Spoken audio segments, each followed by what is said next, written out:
I'm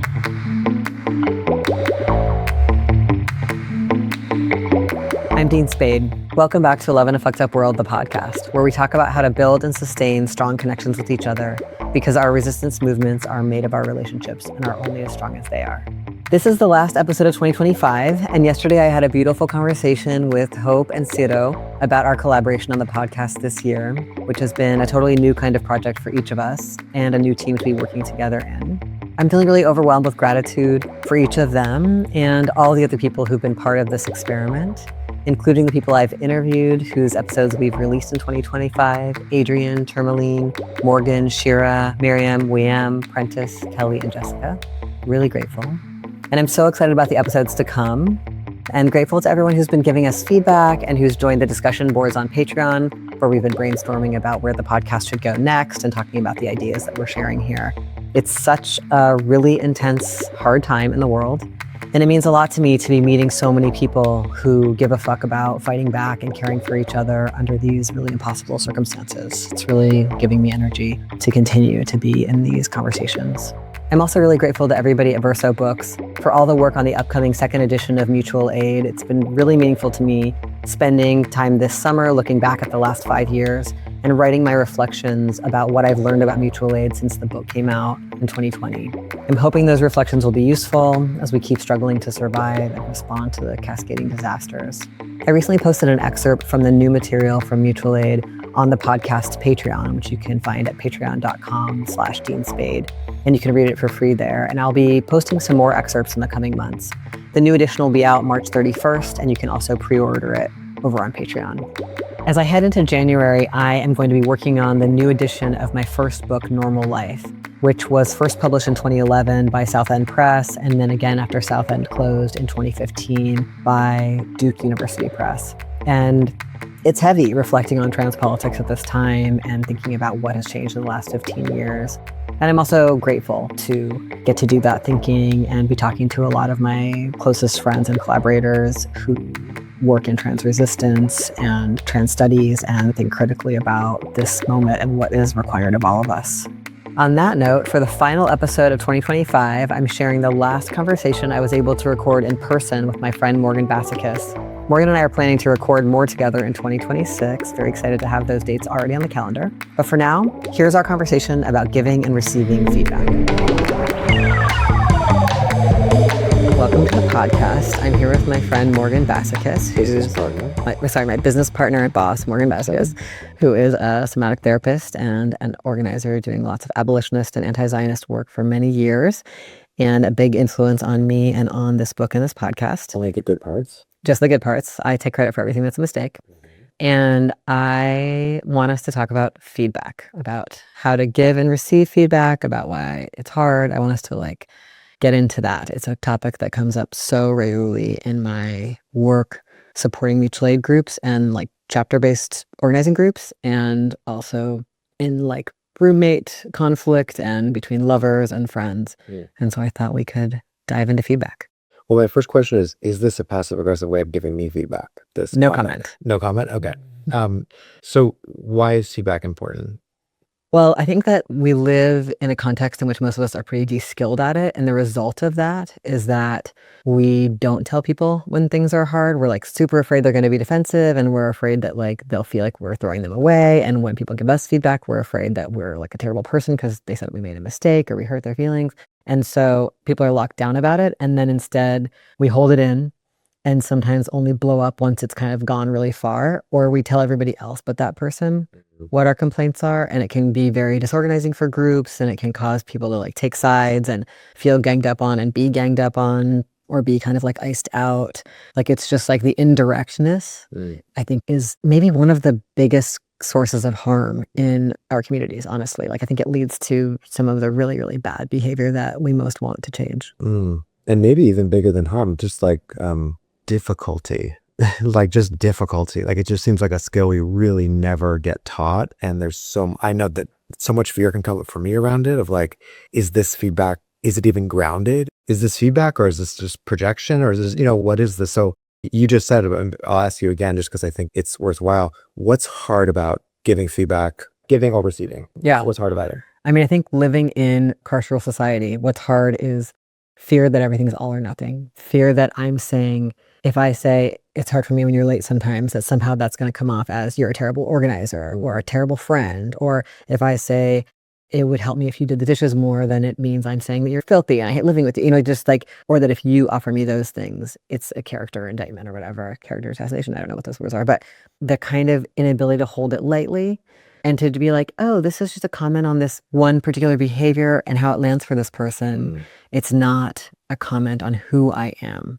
That seems to be very hard for us. And I mean, I think it kind of leads to everything. Like I just see this all the time in groups. People just are holding their tongue in a group for a really long time and then blowing up, or needing everyone to join them in a really strong feeling that if they'd gotten a little more connection earlier and been able to be like, oh, hey, I feel kind of left out, or this doesn't quite land with me, and kind of connected with others and tried to influence things instead of just holding on to it and getting more and more and more upset and then needing to kind of burn it down.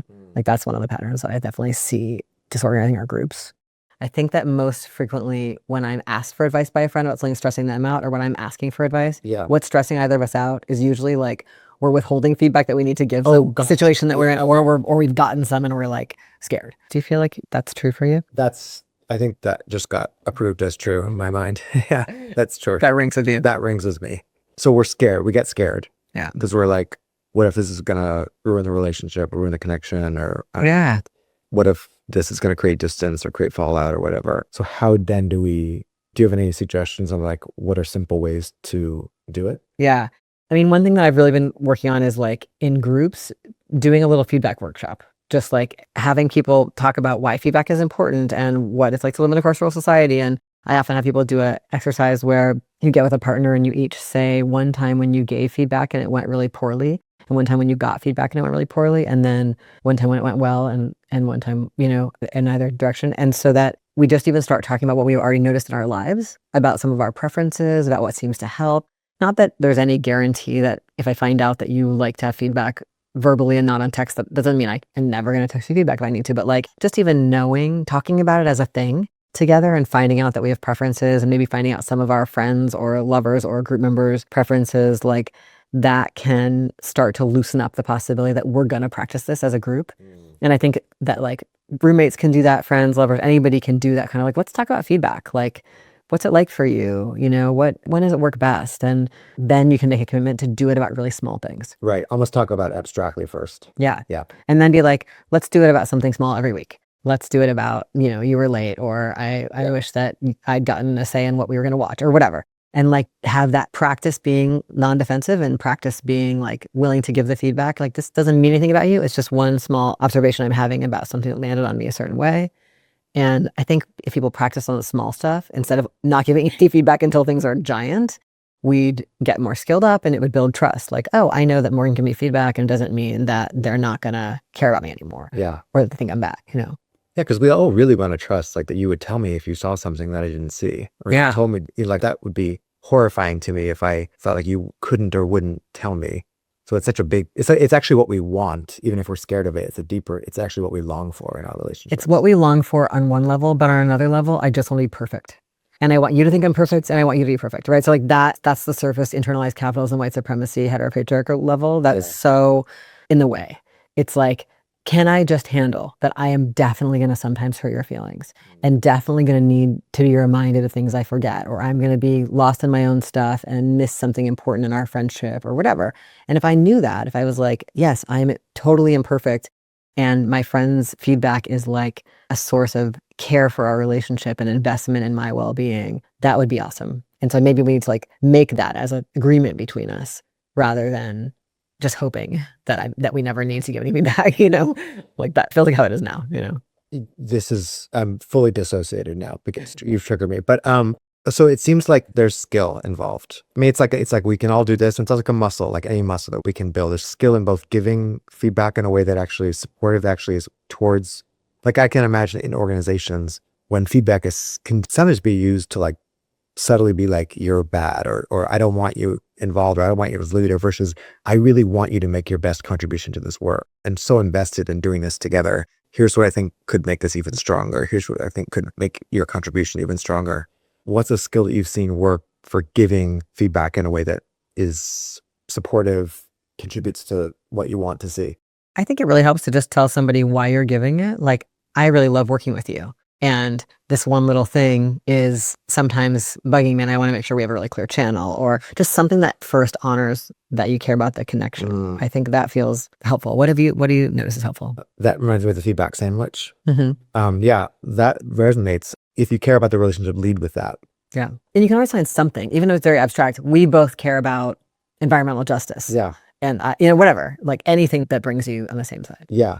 I think what can help me is owning what I'm seeing, what that brings up in me, not as truth necessarily, but as what's happening for me. Like if I find just our communication around this project that we've been doing or something, it brings up for me this sense of like, oh, maybe you just want to do it on your own. Ultimately, you don't really want to be involved. And so acknowledging that's my experience of it. I'm giving you feedback about a behavior, and that it brings up this thing for me. Yes, which I know may not be true. It may not be true. And I want to give you an opportunity to help clear it up with me. Right. And intimacy, it's letting you see it. Remember that whole phrase, intimacy. I'm letting you see. And so it's an intimate thing. I'm letting you see how this feels. So it's not just about you. It's also about me. Yeah. I'm actually planning an event with someone who I really, really admire and don't know super well, but we have had like a nice time together socially in the past, who lives in another city. And their emails recently started to seem, I was like, is there something kind of short here? Like, is it okay? And I noticed myself wanting to go into just like appease. And then I just was like, oh, I could just ask them, like,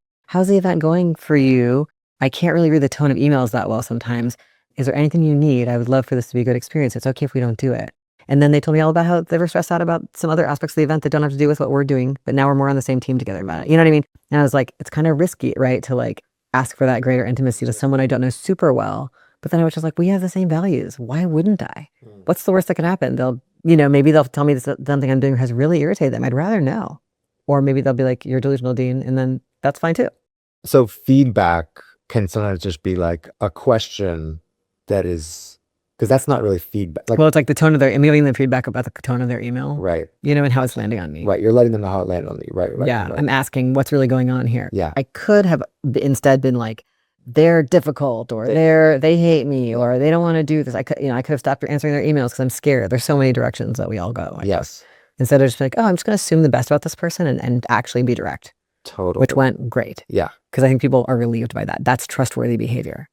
Okay. So then on the receiving end, when someone's then checking out an assumption or checking out how something's landing with them about you or giving you feedback, what's the skill to receive that? Yeah. One thing is that we can want people to give us feedback lovingly, but they don't have to. So ideally, we want to be open to feedback, even if it came with some harshness.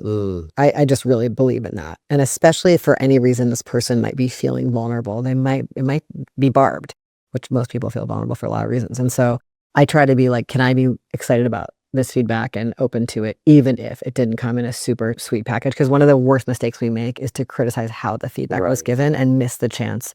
So I'm like, I'm looking for what's true here. I don't have to decide everything is true. Right. But I am looking for what's true. And if I'm feeling defensive, can I talk to a friend about it and get some help figuring out what might be true? But I'm really like, if someone's giving me feedback, it's because on some level or another, I'm important to them. At some way, like because I'm involved in something, or because they see me as influential on something, or like in the way of something, but I'm in some kind of investment. So I feel like my role is to be like, this is actually connective. Even if I'm scared or uncomfortable, or I wish it was delivered differently, I want to find out more about it and be curious and not be like, it wasn't me. I didn't do it. I didn't mean it. That all of those moves are like very typical in a carceral system. Like that's what we do because we're afraid we're going to be thrown away. But usually feedback action doesn't need to be a throwaway if we keep the connection. Right. So just like maybe and there's no like one prescriptive way to do it, but you're offering kind of like potential ideas, starting to give me feedback by saying, I really care about our relationship. And then maybe receiving it, we can also say, thank you for taking the risk to give me this. Yes. That must've been scary. Yeah. So immediately we're acknowledging like, you didn't need to do it perfectly. That's an investment in our relationship. Yes. And that's de-escalating, intimacy building, and trust building right there. Yes. And it may not always be anything to say that exact thing, but I think we'll know. The other thing is like, I noticed this I've had a lot of students over the years of 20 years of teaching, and some students are so defensive about feedback on their writing. And like, you're literally paying me to do this, but you don't want the feedback. So I like to ask myself, where am I acknowledging that I'm a learner? if I go in knowing like I'm like, Morgan knows more about semantics than me, I'm a learner in a conversation about that, then will I be a little more relaxed if I get feedback? Yeah. Like, are there places in life or when we're new at organizing and it's our first time writing that press release or making that post or, playing that role at the action or whatever? I think everyone thinks they're supposed to already be perfect at it and know how to do everything. Also with sex, that's another thing. Everyone thinks they're already supposed to know how to do it right. And actually, we need to give each other tons of feedback in sex and in relating. Like, oh, that's how that lands on me. There's no anyone can know that about another person. So how can I go in as often as possible being like, I'm definitely a learner. I hope for feedback. Then it won't be as shocking when it comes. It's just like an attitude that helps me. It feels like it can be such a shortcut to what we want. It can be such a shortcut, like to the deeper relationship, to the better sex, to the better collaboration. Like we're so scared of it because we're so scared of not being perfect and getting thrown away that actually it can just be like, it's like, oh my God, there's such a quicker door to the thing we want. Yes. So I'm just noticing that, it's risky, but there's high reward there. Yeah. Other people are different from us. I think the belief in sex, but also in friendship and at work, whatever, is like everyone should be able to read each other's minds. Ooh. And it's like, if I can't, Yeah. I mean, you and I can do that, but others can't. If I can't read your mind, then something's wrong. We're disconnected. In reality, everybody contains multitudes. I have no idea how the facilitation of that meeting landed on you or what that sounded like or why you looked scared during that part of the action or why you stopped me in that part in our sex experience. Like all of that is like an opportunity to find out about like what goes on in you. Right. That's actually wonderful and interesting. But the kind of perfectionism is I should have already known everything about what you needed or how you would feel. And I should have never said something that you didn't like. It's just like, this is not realistic. Right. One thing you just said is like, I think, is that you can also ask for feedback. You can say, do you have any, how's our sex landing? Whatever. We can ask for feedback in any of our relationships. Yeah. Yes. I feel like I have a lot of friendships at this point in my life where people are really good at being like, this is how I feel, Dean, because you're not around a lot. And then we get to have a real conversation about what helped them feel my presence when I'm not around a lot. Like this event, if you came to this event with me, it would be particularly meaningful. I don't care as much about this one. Or, things like that, like that can just get to the heart of the matter. Tell each other what we want. Don't make anyone guess. Right. Yeah. And also you can also ask, what kind of feedback do you want? Mm-hmm. Like what kind of feedback are you looking for? Yeah. Yeah. And even just telling our friends when something that kind of hurts our feelings or the joke wasn't funny or they didn't talk to us enough at the party. I recently had a friend tell me something along those lines. They were like, I know this is all in my head, but I felt jealous in this one thing. It was so intimacy building. Yeah. To be like, oh my God, I'm so glad you told me. Yeah. I love being with you and want to invite you to things. Instead of it being like they had to feel stupid for feeling jealous, they told me about it. I thought it was like so beautiful. It wasn't an accusation to hear it. And it was so fun to be able to remind them how much I enjoy them. Any final words on feedback, Morgan? I'm no longer accepting it after this moment. We'll put that in the show notes. Do you have any feedback for me about this episode that we're on the verge of completing? You looked gorgeous throughout. Thank you. I have a face for radio. Good one. Thank you for your feedback. Thank you, Morgan. Thanks so much to Morgan Bassichis, who, it must be said, has a face not just for radio, but for billboards and podcast videos. I would think maybe TV also. Thank you for joining me for the latest episode of Love in a Fucked Up World. This podcast is based on the book of the same name, which is out now from Algonquin Press, and you can buy it on our Patreon at patreon.com/Dean Spade, and all proceeds will benefit the podcast. Love in a Fucked Up World is hosted by me, Dean Spade. It is produced and edited by Hope Dector. Thank you to Ciro, Eugene, Derek, Kelsey, Lindsay, Jessica, Raindrop, Nicole, and everyone else who has helped with this podcast. Our theme music is I've Been Wondering by The Ballet. We need each other now more than ever, and I hope this podcast offers tools and ideas that can help to build and sustain strong relationships and strong movements. I hope that you'll keep listening, subscribe, and share this episode with the people in your life.